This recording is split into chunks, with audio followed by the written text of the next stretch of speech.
तो क्या हाल है आप सभी की। उम्मीद करते हैं सब अच्छे होंगे, सब मज़े काट रहे होंगे, सब मौज कर रहे होंगे। तो देखिए, जैसे कि आपको पता है कि कश्मीर जो है वो एक डिस्प्यूटेड एक रीजन है, जिसमें कई सारे देश यहाँ पर दावा करते हैं। इंडिया के पास अपना कश्मीर है, पाकिस्तान ने अपना हथियार रखा है, चाइना ने रक्षा चिन्ह ले रखा है। तो यहाँ पर जो कश्मीर का जो एरिया है वो काफ़ी ज़्यादा डिस्प्यूटेड एरिया है, और यहाँ पर जो पूरा पूरा कश्मीर है वो इंडिया को बिलोंग करता है। लेकिन यहाँ पर जो दावा करते हैं वो पाकिस्तान भी करते हैं, और जो लद्दाख वाला एरिया है उसको चीन भी करता है। चीन ने तो इनफैक्ट कई सारे एरिया को कब्जे में भी ले रखा है, आपको तो पता ही है। लेकिन देखा जाए तो ये खूबसूरत बहुत ज़्यादा है, और यहाँ पर नेचुरल रिसोर्सेज भी बहुत ज़्यादा पाए जाते हैं। अभी रिसेंटली यहाँ पर लिथियम पाया गया है, जो आजकल लिथियम आयन बैटरी को इस्तेमाल करने में काफ़ी ज़्यादा इंपॉर्टेंट एक कंपोनेंट है।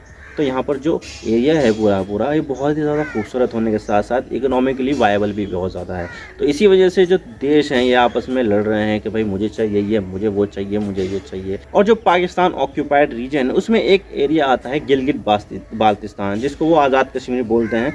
और उस एरिया में आजकल हो रहे हैं पाकिस्तान के अगेंस्ट प्रोटेस्ट, और ये बोला जा रहा है कि भाई अगर यहाँ पर हमारी डिमांड को कंप्लीट नहीं किया गया तो यहाँ पर सिविल वॉर हो जाएगा। यानी कि यहाँ पर जो लोग हैं वो सरकार से लड़ना शुरू कर देंगे, एक दूसरे से लड़ना शुरू कर देंगे।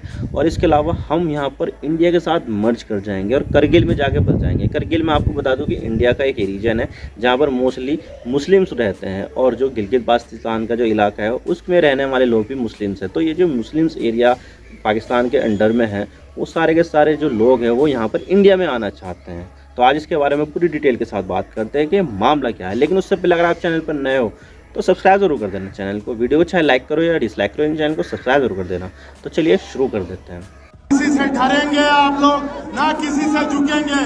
अगर तुम रास्ते में डाउट पैदा करोगे तो हम करगिल जाके दिखाएंगे तुम्हें, तुम्हारे सांप भी नहीं रोक सकेंगे।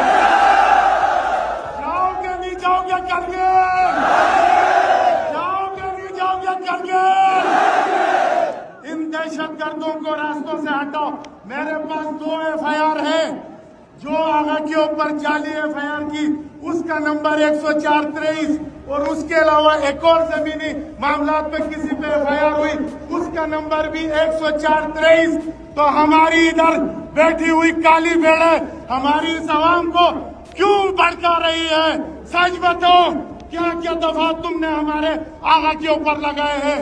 खुदा की कसम, अगर तुमने किबला आगा बाकिर अल हुसैनी को गिरफ्तार करने की कोशिश रही, ना हम रहेंगे ना फिर तुम रहोगे।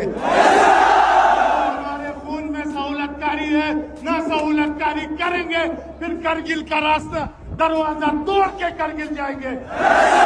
जाओगे नहीं जाओगे करगिल, जाओगे नहीं जाओगे करगिल। नारे हैदरी,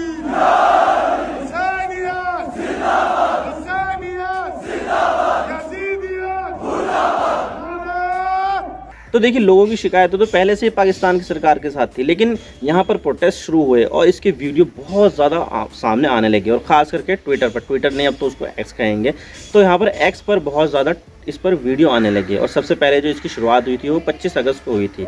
और वहाँ पर जो प्रोटेस्टर थे वो ये बोल रहे थे कि हम यहाँ पर आपके सिंध में नहीं जाना चाहते, हम आपके पंजाब में नहीं जाना चाहते, यहाँ पर रोड खोल दो, हम यहाँ पर करगिल में जाना चाहते हैं, और यहाँ पर जो करगिल है उसमें हम रहना चाहते हैं, और जो देश है तुम्हारा उसमें हम रहना चाहते नहीं हैं। और इस तरह से यहाँ पर पाकिस्तान की बहुत ज़्यादा आलोचनाएँ की गई।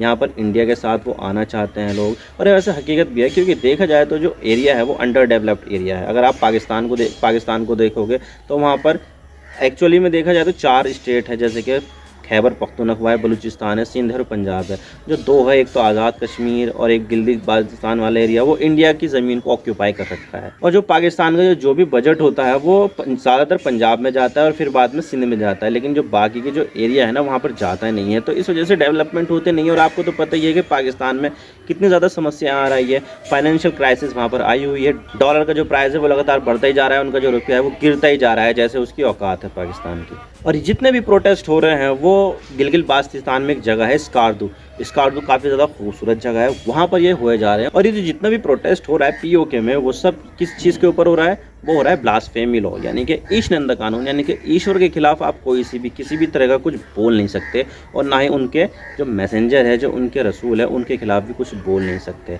अब देखिए, जो पाकिस्तान की जो समस्या है वो है वहाँ का मुस्लिम कानून, क्योंकि देखा जाए तो वहाँ पर काफ़ी ज़्यादा मुस्लिम तो रहते हैं, इंडिया से तो कम ही रहते हैं, लेकिन वो एक इस्लामिक राज्य है और वहाँ पर सबसे ज़्यादा पाए जाते हैं वो है सुन्नी मुस्लिम, लेकिन वहाँ पर एक काफ़ी डिसेंट प्रोपोर्शन में शिया मुस्लिम भी रहते हैं। वैसे देखा जाए तो शिया मुस्लिम तो वहाँ पर काफ़ी सारी जगह पर रहते हैं, लेकिन गिलगित बाल्टिस्तान के जो एरिया है वहाँ पर इनकी संख्या काफ़ी ज़्यादा है। और इस ब्लास्फेमी लॉ के ऊपर ही वहाँ पर एक उलेमा काउंसिल की एक मीटिंग चल रही थी स्कार्दू में कुछ दिनों पहले ही। तो वहाँ पर यही चीज़ डिस्कस की जा रही थी कि भाई ये चीज़ तो हमारे टारगेट के लिए बनाई जा रही है, जो ब्लास्फेमी लॉ है ये हमें टारगेट किया जा रहा है। तो शिया कम्युनिटी ने इस तरह की वहाँ पर मीटिंग रखी थी, लेकिन इस चीज़ को लेकर यहाँ पर एक FIR फाइल कर दी गई, जिसमें आगा बाकिर अल हुसैनी जो एक इस्लामिक क्लेरिक थे, मतलब कि शिया मुस्लिम के क्लेरिक थे, उनको गिरफ्तार कर लिया गया। अब देखिए ये जो बंदे हैं ये एक क्लैरिक है, यानी कि इनकी जो फॉलोइंग है वो काफ़ी ज़्यादा है। अब देखिए अगर उनके किसी क्लैरिक को इस तरह से गिरफ्तार कर लिया जाए तो क्या उनकी जो कम्युनिटी के लोग वो चुप हो जाएंगे? बिल्कुल भी चुप नहीं रहेंगे। और यहाँ पर इसी चीज़ को लेकर उन लोगों ने प्रोटेस्ट करना शुरू कर दिया। पाकिस्तान के खिलाफ यहाँ पर नारे लगाए जा रहे हैं, भारत में शामिल होना चाहते हैं वो लोग, बोल रहे हैं कि हमें तो भारत में शामिल करो। रोड जो कारगिल को जा रहा है वो पूरा रोड हमारे लिए खोल दो, हम वहाँ पर बसना चाहते हैं। और जो पाकिस्तान है उनकी बुराई, ये गालियाँ, ये सब बहुत ज़्यादा चल रही है, ये बहुत ज़्यादा वीडियो सामने निकल कर आए हैं। और मैं आपको बता दूं कि जो ईस्ट निंदा कानून है पाकिस्तान, वो काफ़ी लंबे समय से चल रहा है और इसको लेकर बहुत ज़्यादा कंट्रोवर्सी भी होती रहती है। बहुत सारे लोग इसको गलत बताते हैं, बहुत सारे लोग इसको सही बताते हैं। और 1990 से लेकर अब तक लगभग 85 लोगों की जो मौत है, मौत नहीं मतलब कि 85 लोगों को मार दिया गया है लोगों द्वारा इस निंदा की वजह से कि भाई तुमने जो है हमारे भगवान को गलत कहा है, तुमने अल्लाह को गलत कहा है, तुमने हमारे रसूल मोहम्मद साहब को गलत कहा है। मतलब कि ये जो है चीज़ इस तरह से की जाती है। और इसमें जो माइनॉरिटी कम्युनिटी है उनको यहाँ पर टारगेट किया जाता है, जैसे कि हिंदू कम्युनिटी है और इसके अलावा क्रिश्चियन कम्युनिटी है, अहमदिया कम्युनिटी है, और शिया को भी कभी कभी टारगेट कर लिया जाता है। तो शिया ने यहाँ पर चुप नहीं हुए, तो इसके अगेंस्ट यहाँ पर एक मीटिंग वगैरह कर रही थी।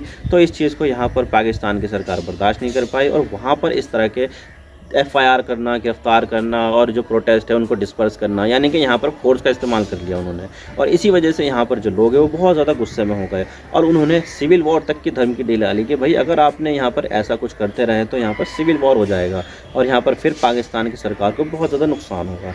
अब देखिए सिविल वॉर की धमकी दे रहे हैं और साथ में जो लोग हैं वो पाकिस्तान में रहना चाहते नहीं है, भारत में आना चाहते हैं। भारत की जो डेवलपमेंट है उससे बहुत ज़्यादा इन्फ्लुएंस हो गए हैं कि भाई हमें भी ऐसी डेवलपमेंट चाहिए। लेकिन पाकिस्तान की जो फाइनेंशियल कंडीशन है वो वहाँ पर इस तरह के वहाँ पर माहौल है ही नहीं कि वहाँ पर इस तरह की डेवलपमेंट हो पाए, क्योंकि ये तो आपको पता ही है कि पाकिस्तान फाइनेंशियल क्राइसिस से गुजर रहा है, उनका रुपया बहुत ज़्यादा गिरता जा रहा है उनकी औकात के जैसे।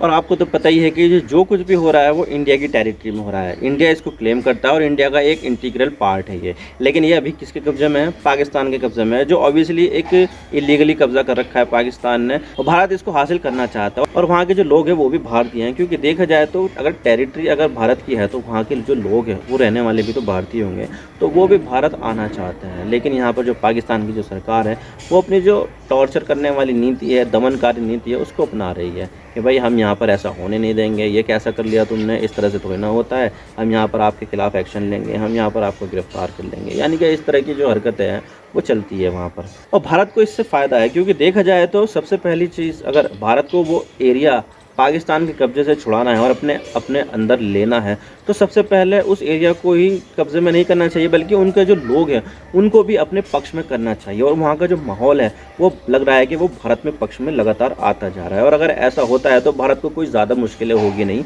वहाँ पर भारत के बहुत सारे दोस्त हैं जो चाहते हैं कि जो एरिया है वो पूरा भारत में शामिल हो जाए, और जो भारत में जो डेवलपमेंट हो रही है उसके साथ साथ उनकी भी डेवलपमेंट हो, क्योंकि वो जो एरिया है वो टूरिज़्म के पोटेंशियल से बहुत ही ज़्यादा एक बढ़िया जगह है भाई, वहाँ पर टूरिज़्म बहुत ज़्यादा हो सकता है। और भारत में तो आपको तो पता ही है कि करोड़ों लोग हर साल आते हैं भारत की वो देखने के लिए, भारत की जो जगह है वो देखने के लिए। पाकिस्तान में कौन आता है? पाकिस्तान में इतने लोग आते नहीं हैं। तो अगर भारत में लोग आएंगे तो जाहिर सी बात है कि कश्मीर भी जाएंगे, गिलगित बाल्टिस्तान भी जाएंगे। तो इस चीज़ से जो टूरिज़्म की इकोनॉमी है वो काफ़ी ज़्यादा मजबूत होगी और इन लोगों को काफ़ी ज़्यादा फ़ायदा होगा। तो मैं तो चाहता हूँ कि भाई जो गिलगित बाल्टिस्तान का जो एरिया है वो पाकिस्तान से निकलकर भारत में शामिल हो जाए। आपका इसके बारे में क्या सोचना है आप हमें कमेंट सेक्शन में ज़रूर बताइएगा। वीडियो थोड़ी सी भी पसंद आए तो लाइक कर देना, वरना डिसलाइक कर देना, लेकिन चैनल को सब्सक्राइब जरूर कर देना। आपके एक सब्सक्रिप्शन से हमें आगे कॉन्टेंट बनाने की मोटिवेशन मिलती है। Thank you for watching. I really appreciate your precious time. God bless you all. Now signing off.